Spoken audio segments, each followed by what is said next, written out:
بسم اللہ الرحمن الرحیم نحمدہ و نصلی علی رسولہ الکریم اما بعد۔ محترم ناظرین کرام، ایک صاحب ہیں قندیل رؤوف، انہوں نے سوال کیا ہے: السلام علیکم، کیا صرف کبیر نام رکھ سکتے ہیں؟ یہ کیا ہم اس سے پہلے کچھ ایڈ کرنا ضروری ہے؟ پلیز ویڈیو بنا دیں۔ وعلیکم السلام ورحمۃ اللہ وبرکاتہ۔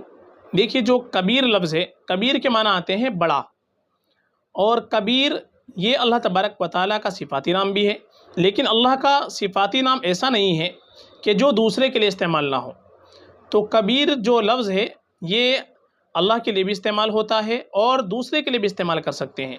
کبیر کے معنی جیسے بڑے کے آتے ہیں بڑا، تو اللہ کا نام اگر ہو تو اس پہ ہم عبد الکبیر نام رکھیں گے، کبیر کا بندہ۔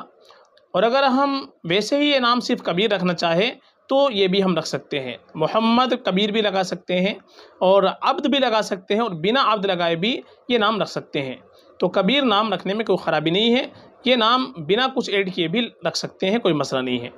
اور زیادہ بہتر ہمارے لیے یہ ہوتا ہے کہ ہم اپنے بچوں کا نام رکھیں تو صحابہ کے ناموں پر، اور اسی طریقے سے انبیاء کرام علیہ الصلوۃ والسلام کے ناموں پر، جو نیک لوگ گزرے ہیں ان کے ناموں پر رکھیں، چونکہ ماں باپ کے اوپر اولاد کا سب سے پہلا حق یہ ہے کہ ماں باپ اپنے بچے کا اچھا نام رکھیں، اچھی نسبت سے نام رکھیں، اچھے معنی والا نام رکھیں۔